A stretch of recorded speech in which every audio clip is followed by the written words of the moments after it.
नमस्कार, मी अनुश्री करंदीकर. नम्मा होमिओपॅथी आरोग्य संजीवनी या विशेष कार्यक्रमामध्ये तुमचं सगळ्यांचं अगदी मनापासून स्वागत.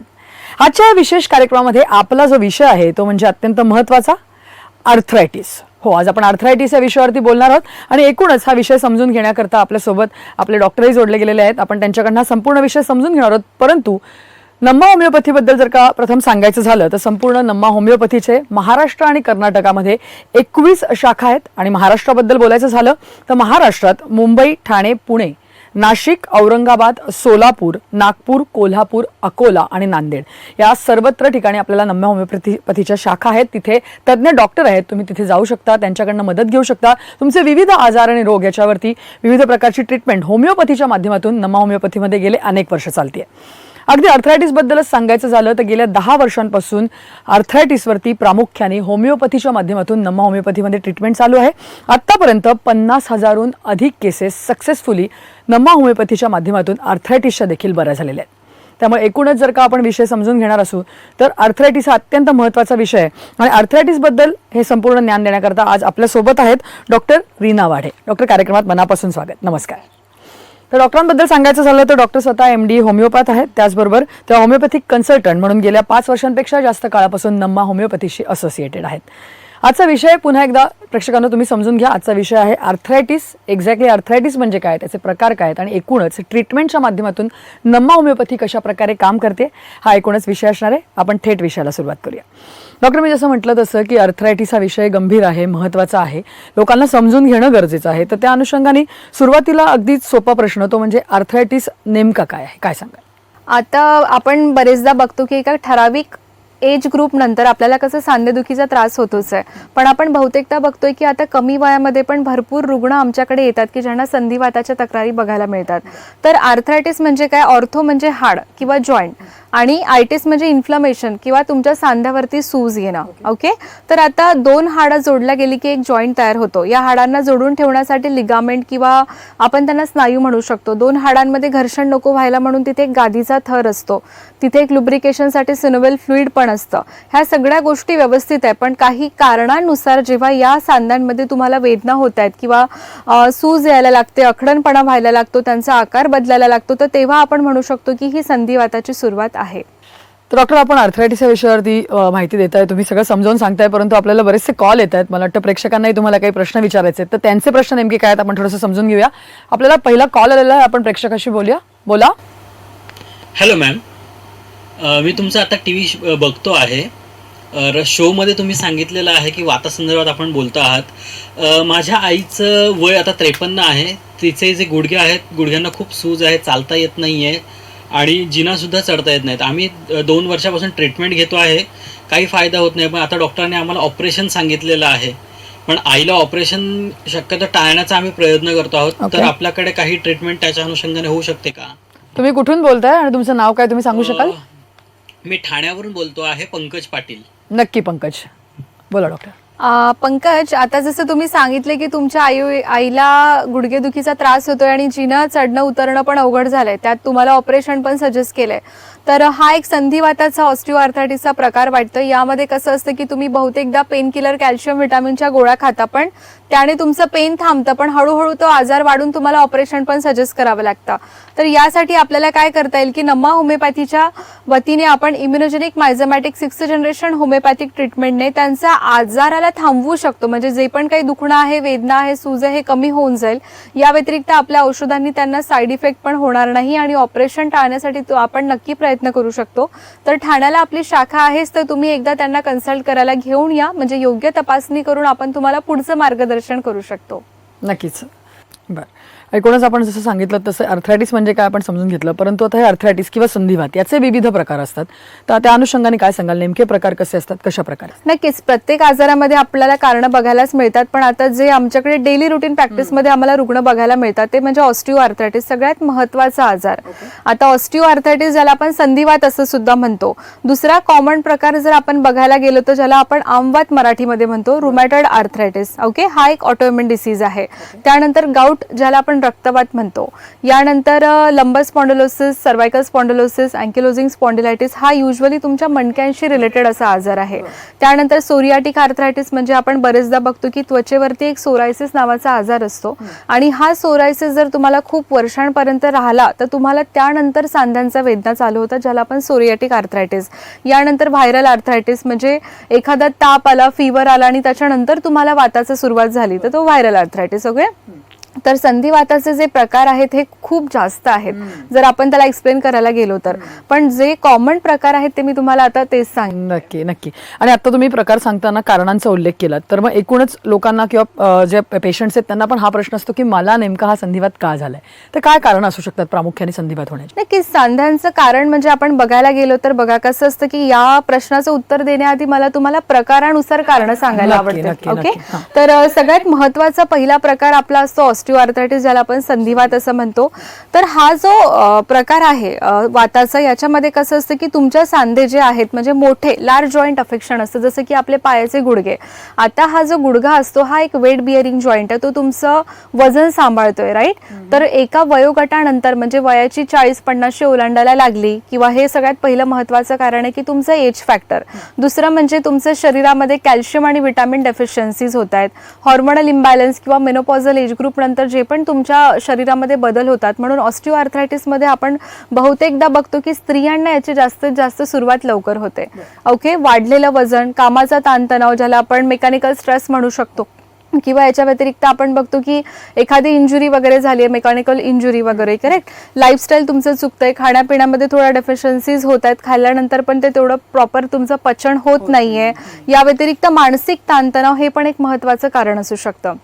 ओके, तर संधिवातामध्ये आपण बहुतेकदा बघतो की वाढलेले वय म्हणजे 50च्या नंतरचे रुग्ण बघायला मिळतात. मोठ्या जॉईंट पासून सुरुवात होते आणि हळूहळू मग ते तुमच्या छोट्या जॉईंट्स पर्यंत पण तो आजार येऊन पोहोचतो. बघा, बरं, म्हणजे एकूणच आपण जर का बघितलं तर ऑस्टिओआर्थरायटिस किंवा संधिवाताबद्दल तुम्ही सांगितलं. मग अशी तुम्ही पुढचा जो उल्लेख केला होता तो म्हणजे आंबात किंवा रुमॅटॉइड आर्थरायटिस, मग त्याची काही कारणं किंवा त्याचं प्रामुख्याने काही वैशिष्ट्य असू शकतं? Exactly. So basically rheumatoid arthritis हा एक ऑटोइम्युन डिसीज आहे. आता auto means self. Okay, self generated disease आहे हा. कुठल्याही प्रकारच्या डेफिशियन्सीमुळे किंवा एकापासून दुसऱ्यांना असं काही नसतं त्यामध्ये, राईट. किंवा एखादं तुम्ही ट्रॉमॅटिक इंजुरी झाली त्याच्यानंतर तुम्हाला दुखणं वगैरे ते असं पण नाहीये. तर ऑटोइम्युन डिसीजचे महत्वाची कारणं जर आपण बघायला गेलो तर हा एक तुमचा अनुवांशिक घटक असू शकतो की हो फॅमिली बॅकग्राऊंडमध्ये होतं म्हणून माझ्यापर्यंत हा आजार आलाय, किंवा दुसरं कारण म्हणजे सगळ्यात महत्वाचं मानसिक ताणतणाव, स्ट्रेस फॅक्टर. ओके, सो कसं असतं ना, आता आपली ही जी इम्युनिटी किंवा रोगप्रतिकार शक्ती आहे हिचं काम काय की ज्या पण गोष्टी तुमच्या शरीराला त्रासदायक आहे त्या गोष्टींपासून आपल्याला ते प्रोटेक्ट करत असतं. रोगप्रतिकार शक्ती आहे ती. आता जसं की एखादं बॅक्टेरियल इन्फेक्शन झालं तर आपल्या बॉडीला माहिती आहे की हे माझं टार्गेट आहे, याच्यासोबत आपल्याला लढायचं आहे. पण मानसिक ताणतणाव ही एक अशी गोष्ट आहे की जी तुम्हाला दिसत नाहीये ना, त्याच्यासाठी कुठला रिपोर्ट वगैरे पण नाही आपण तपासू शकत. त्याच्यामुळे इम्युनिटीला आपल्याला कन्फ्युज होतं की नेमकं कोणासोबत लढायचं आहे. आणि अशा वेळेस काय होतं की तुमच्या शरीरातले जे सांधे असतात त्यावरती जेव्हा तुमची इम्युनिटी अटॅक करायला लागते तेव्हा तुमच्या सांध्यांवरती सूज येते आणि अशा प्रकारे ह्या ऑटोइम्युन डिसीजेसची सुरुवात होते. ओके, सो बेसिकली यामध्ये आपण बघतो की आपण जसं म्हटलं की संधिवातामध्ये एका वयानंतर तुम्हाला दुखणं येते, त्या उलट आमवातामध्ये तुम्हाला अशा प्रकारे कुठल्याही वयाचं रिस्ट्रिक्शन नाहीये. म्हणजे यामध्ये आपल्याला अगदी कमी वयाचे पण पेशंट आम्ही बघतो आणि त्यातल्या त्यात वाढलेलं एकदम वय असेल तरी सुद्धा याचे पेशंट येतात. आणि बहुतेकदा या आजाराची जी सुरुवात असते ती तुमच्या हाताचे बोटं, पायाची बोटं, मनगटं किंवा अँकल जॉईंट म्हणजे स्मॉल जॉईंट अफेक्शन आहे. सगळ्यात पहिले लहान जॉईंट अफेक्ट होतील आणि हळूहळू तुमचे मग मोठे सांधे पण कव्हर होतात. आणि या आजारामध्ये कसं असतं की फक्त हे आजार फक्त हाडांपुरतं लिमिटेड नाही राहत. हीच जर सूज तुमच्या इंटरनल ऑर्गन्सवरती आली तर मग त्यामुळे पेशंटला सतत ताप येणे, कणकणी येणे किंवा थकवा अशक्तपणा जाणवणे, सांध्यांवरती नेहमी सूज राहणे, अखडणपणा वगैरे होणे, नाही का. बहुतेकदा आम्हाला स्त्रिया सांगतात की मॅडम मला ना म्हणजे भाजी निवडता येत नाहीये, कणिक मळता येत नाहीये, कपडे पिळता येत नाहीये, केस विंचरता येत नाहीये, राईट. म्हणजे हे छोटे छोटे जे ऍक्टिव्हिटीज आहे घरगुती हे करताना त्यांना त्रास व्हायला लागतो. या व्यतिरिक्त गुडघेदुखीचे, संधिवाताचे जर रुग्ण आमच्याकडे आले तर ते सांगतात की आता आम्हाला मांडी घालायला जमत नाहीये, पायऱ्या चढता उतरता येत नाहीये, नाही का. उठता बसताना आधार लागतोय किंवा मी कोणासोबत चालते तर माझी स्पीड कमी व्हायला लागली आहे, पहिल्यासारखं त्यांची चाल राहत नाही. म्हणजे कसं असतं ना की तुमचं डेली रुटीन ह्या सगळ्या वाताच्या प्रकारामुळे डिस्टर्ब होत असतं. करेक्ट. म्हणजे जसं तुम्ही आता म्हणालात की संधिवात झाला किंवा आंबात झाला, आणखीन एक उल्लेख केला होता तुम्ही गाऊटचा. गाऊट म्हणजे काय मग एक्झॅक्टली? त्याच्यामध्ये अशा प्रकारची काही वेगळी लक्षणं दिसून येतात? येस, गाऊट म्हणजे रक्तवात आहे बघा. सो बेसिकली कसं असतं, आपल्या शरीरामध्ये ना एक युरिक ॲसिड नावाचं कंटेंट आहे. ओके, युरिक ॲसिड हे तुमच्या शरीरामध्ये एक नॉर्मली 7 पर्यंत आपण म्हणतो की ते असायला पाहिजे. पण जेव्हा याचं प्रमाण वाढायला सुरू होतं रक्तामध्ये, तेव्हा ते युरिक ॲसिड काय करतं ना, आपल्या अगदी पायाच्या अंगठ्यांमध्ये किंवा छोट्या जॉईंट्समध्ये जाऊन साचायला लागतं. आता कसं असतं की ते एक्सेसिव्ह म्हणजे तिथे साचतंय ना, त्याची गरज नाही आहे. सांध्यांमध्ये जर ते साचलं तर तिथे नक्की वेदना तुम्हाला होणारच आहे. ओके, आता युरिक ॲसिड वाढण्याचं प्रमाण हे किंवा कारण जर आपण बघायला गेलो तर बहुतेकदा आपण बघतो की नॉनव्हेज खाण्यामध्ये जास्त येत आहे, ड्रिंक्सची सवय खूप जास्त आहे, लाईफस्टाईल फार चुकीची आहे नाही का, किंवा या व्यतिरिक्त आपण म्हणू शकतो की जेनेटिक पण हा आजार येऊ शकतो. तर अशा प्रकारची भरपूर कारणं बघायला मिळतात.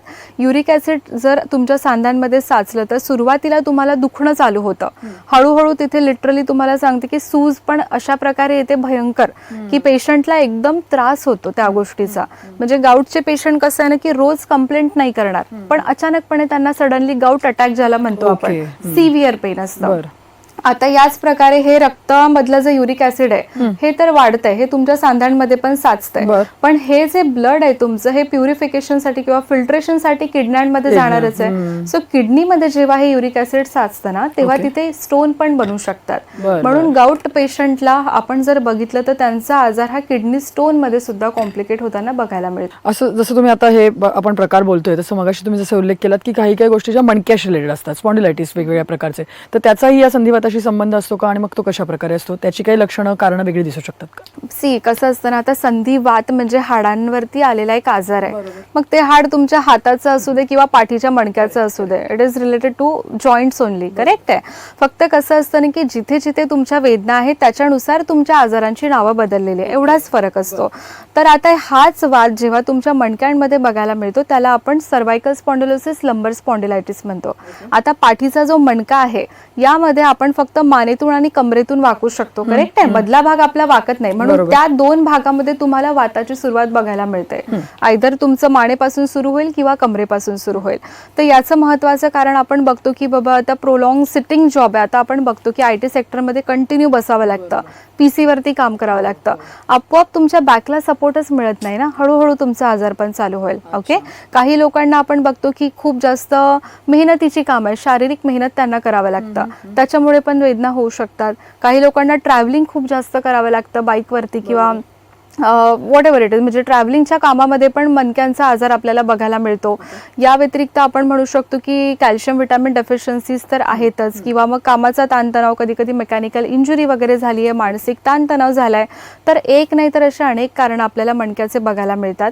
पण बहुतेकदा काय होतं ना की मणक्याच्या आजारामध्ये जेव्हा हे हाडं झिजतात आणि हाडं झिजल्यानंतर जेव्हा ते मणक्याच्या आतमधली गादी म्हणजे घर्षण होते किंवा मणक्यामध्ये गॅप पडतो, नसा दाबल्यानंतर पेशंटला हाताला किंवा पायाला मुंग्या येणं, बधीरपणा येणं, जडपणा येणं, त्यांची स्ट्रेंथ कमी होते काम करण्याची, त्यांना जड वस्तू उचलता येत नाही, राईट, किंवा मानेच्या किंवा कमरेच्या हालचाली अखडल्या जातात. लिटरली काही पेशंटला जर मागे बघायचंय तर ते मान वळवू नाही शकत, त्यांना पूर्ण बॉडी वळवावी लागते. करेक्ट आहे.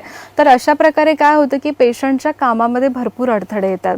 सो जेव्हा हे नसांचा आजार येतो त्याला आपण न्यूरोपॅथी म्हणतो, रेडिक्युलोपॅथी पण असं म्हणू शकतो. आता या व्यतिरिक्त मणक्याचा एक महत्त्वाचा आजार म्हणजे अँकिलोजिंग स्पॉन्डिलायटिस. आता अँकिलोजिंग स्पॉन्डिलायटिस हा एक ऑटोइम्युन डिसीज आहे. अगेन जसं आपण आमवाताबद्दल बघितलं तसंच हा अँकिलोजिंग स्पॉन्डिलायटिस बहुतेकदा आपण बघतो की हा वयाच्या 15 ते 30 वयोगटामध्ये आपल्याला बघायला मिळतो. येस, कमी वयामध्ये, म्हणजे इकॉनॉमिकली प्रोडक्टिव्ह एज ग्रुप जो असतो की जेव्हा आता तुम्ही शिकलाय, आता तुम्ही नोकरीला लागणार, पैसे कमवणार, पण तुम्ही आजारी पडलाय, तुमची प्रोडक्टिव्हिटी तिथे कमी होते. करेक्ट आहे. सो बेसिकली याच्यामध्ये पण तुम्हाला जर तपासणी आपण बघतो की कमी वयामध्ये तुम्हाला मणक्याचे आजार होत आहेत. या मणक्याच्या आजारासाठी तुम्ही पहिले गोळ्या औषधी घेताय, आराम करताय, सगळं करून बघताय, पण बरं होत नाहीये.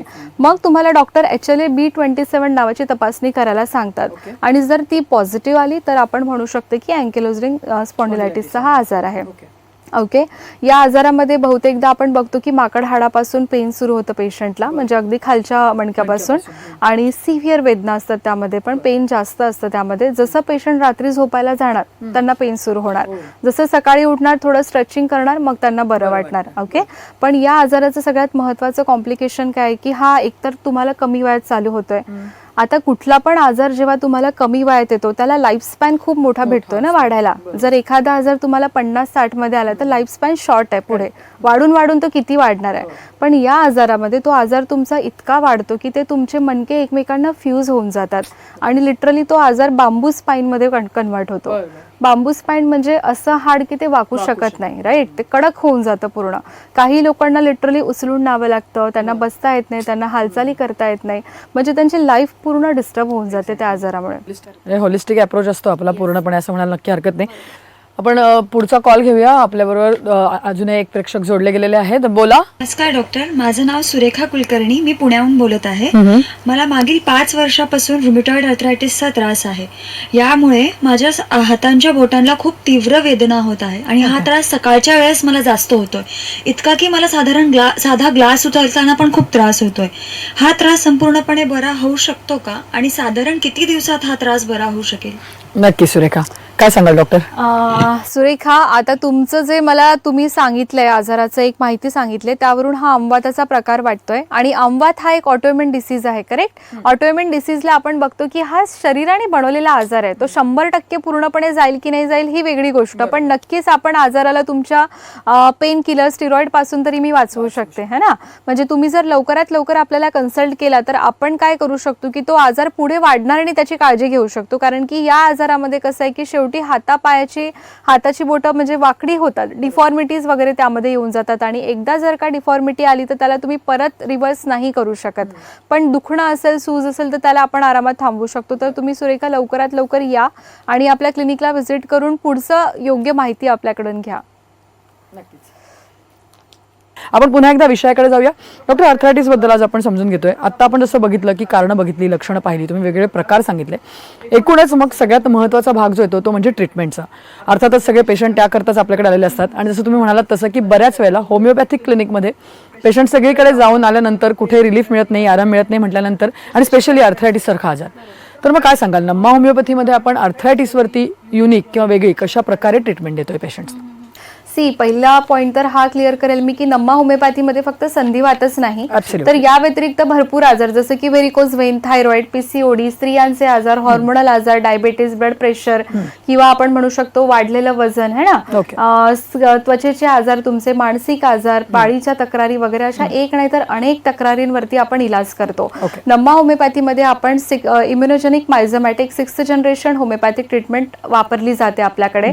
आणि यामध्ये कसं असतं की इम्युनिटी सगळ्यात पहिले बघणं, जसं की मी तुम्हाला बोलले की ऑटोइम्युन डिसीज असतात संधिवातामध्ये, अमवातामध्ये पण, राईट. तर यामध्ये आपल्याला बघावं लागतं की अशा कुठल्या गोष्टींमुळे तुमची इम्युनिटी बिघडली हे बघावं लागेल ना. तर तुमच्या शरीरापासून जर मला कुठले पण आजार, आपल्या शरीरापासून जर आपल्याला कुठले पण आजार दूर ठेवायचे असतील तर सगळ्यात पहिले तुमची रोगप्रतिकार शक्ती ही बरोबर असणं फार गरजेचं आहे. ती बिघडली आहे, तिला आपल्याला बॅलन्स करणं गरजेचं आहे. ओके. जेनेटिक म्हणजे काही आजार असे असतात की जे तुम्हाला अनुवांशिकरित्या आलेले असतात, फॅमिली बॅकग्राऊंड मध्ये होतं म्हणून ते आपल्यापर्यंत आलंय. आता इथे पण महत्वाचा पॉईंट काय येतो की आपण बरेचदा बघतो की आई वडिलांना डायबिटीस आहे, त्यांना 4 मुलं आहेत, पण चौघांना डायबिटीस कधीच येत नसतो, एखाद्याला किंवा दुसऱ्याला येतो, बरोबर. त्यामागे मानसिक तणाव हे फार महत्वाचं आहे. ओके. आता सगळ्यात महत्त्वाचं म्हणजे होमिओपॅथी हे एकमेव असं शास्त्र आहे की ज्याच्यामध्ये आपण पेशंटला जास्त महत्त्व देतोय. आजार तर मला बरा करायचा आहे, पण आजाराच्या मागे नेमकं मूळ कारण काय, जर मला मूळ कारण लक्षात आलं तर मी मुळापासून त्याला बरं करू शकतो ना. तर पेशंटचं मूळ कारण जाणून घेण्यासाठी आपल्याला एकतर त्यांची अनुवांशिकता बघावी लागते, त्यांचं शारीरिक तणाव, त्यांचा मानसिक तणाव आणि त्यांची लाईफस्टाईल, या 3-4 गोष्टींमुळे मध्येच मला कुठेतरी एक त्यांचं रिझन फाइंड आउट होऊन जातं बघा. सो आपल्याला कसं असतं ना की जेनेटिक हिस्ट्री फार गरजेची आहे. मायझोमॅटिक म्हणजे जसं की तुम्ही मगाशी शब्द वापरला, हॉलिस्टिक अप्रोच आहे आपला, बरोबर. हॉलिस्टिक अप्रोच सोबत एक इंडिव्हिज्युअलायझेशन पण कन्सेप्ट आहे. जर माझ्याकडे एकासोबत 4 पेशंट जरी संधिवाताचे, अमवाताचे आले तर मी प्रत्येकाला सेम मेडिसिन नाही ना देऊ शकत. प्रत्येक पेशंट वेगळा आहे, प्रत्येकाचा आजार जरी सेम वाटला तरी पण कारणं वेगळी वेगळी आहेत. म्हणून मायझोमॅटिक म्हणजे मला रूट कॉज फाइंड करणं फार गरजेचं आहे. ओके. सो आपण सिक्स्थ जनरेशन बद्दल जर बोलायला गेलो सर, कसं असतं ना की हल्ली आपण बघतो की आजारांचं प्रमाण फार बळावलंय किंवा ते फार लवकर येते रुग्णांना, बरोबर. पहिले कसं होतं की थायरॉइड, पीसीओडी, डायबिटीस हे आजार ऐकायला नाही भेटायचे, पण आताच्या काळामध्ये एकदम कमी वयामध्ये आजार येतात. त्याचं कारण काय है ना. तर या जनरेशनला सूट होणारं औषधी म्हणजे जे लवकरात लवकर तुम्हाला काम करू शकतं, त्यासाठी आपल्याकडे हा ॲडव्हान्स फॉर्म्युला आहे. आणि होमिओपॅथिक उपचार पद्धती ही सर्वात सेफ ट्रीटमेंट आहे. याच्यामध्ये आपण आपल्या मेडिसिन्समध्ये कुठल्याही प्रकारचे केमिकल, स्टिरॉइड वगैरे वापरल्या जात नाही, म्हणून 0% साईड इफेक्टची गॅरंटी आपण देऊ शकतो. कुठला पण रुग्ण जर माझ्याकडे येत असेल तर माझा सगळ्यात पहिला टप्पा काय असतो की आजाराला त्या स्टेजमध्ये थांबवणे. मी त्यांना लगेच बरं नाही करू शकत. हा पहिला पॉईंट आम्ही पेशंटला क्लिअर करते की पेशंट आला आणि लगेच बरा झाला है ना. कारण की जो आजार एका दिवसात आलेला नाहीये तो एका दिवसात जाणार पण नाही, बरोबर. दीर्घकालीन चालणारे जे आजार असतात हे वर्षानुवर्ष चाललेले असतात. तर ते आपल्याकडे जेव्हा पेशंट येतो तर आपण पहिले तर प्रेझेंट स्टेटला थांबवतोय. जर मी त्या आजाराचं प्रेझेंट स्टेट थांबवू शकले तर डेफिनेटली मी प्रोग्रेस आणि कॉम्प्लिकेशन्स अवॉइड करते, बरोबर. आणि हळूहळू मग स्टेप बाय स्टेप मी त्या आजारांना कमी करण्याचं पण काम करते. सो अशा प्रकारे आपण कसं असतं की रुग्णाला व्यवस्थित जर त्या आजाराबद्दल समजावलं की कशा प्रकारे तुमची ट्रीटमेंट कॅरी ऑन होणार आहे तर त्यांना ते पहिले माहिती असतं. तर अशा प्रकारे आपण पेशंटला व्यवस्थित सगळ्या गोष्टी समजावून हळूहळू त्या पेशंटचा आजार पण बरा करण्यासाठी मदत करते. तर तुम्हाला सुद्धा अशा प्रकारच्या काही शंका असतील, तुमच्याही काही लक्षणं तुम्हाला येत असतील किंवा तुम्हाला आर्थरायटिस सारखा आजार असेल असं तुम्हाला वाटत असेल तर थांबू नका. स्क्रीनवरती जे नंबर दिलेले आहेत त्याच्यावरती तुम्ही फोन करू शकता, डॉक्टरांची अपॉइंटमेंट घेऊ शकता, थेट डॉक्टरांशी संवादही साधू शकता.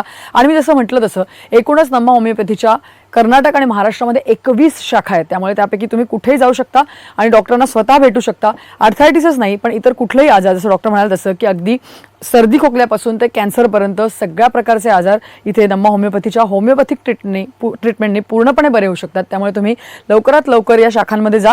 जर का महाराष्ट्राचंच सांगायचं झालं तर महाराष्ट्रात सुद्धा नमा होमिओपॅथीच्या 10 शाखा आहेत.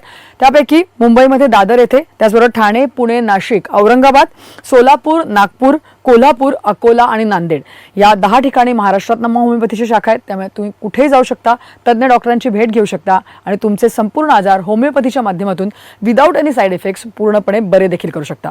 तर डॉक्टर तुम्ही इथे आज आलात आणि या संपूर्ण विषयावर एवढं छान मार्गदर्शन आम्हाला केलं त्याबद्दल धन्यवाद. नमस्कार. नमा होमिओपॅथी आरोग्य संजीवनी.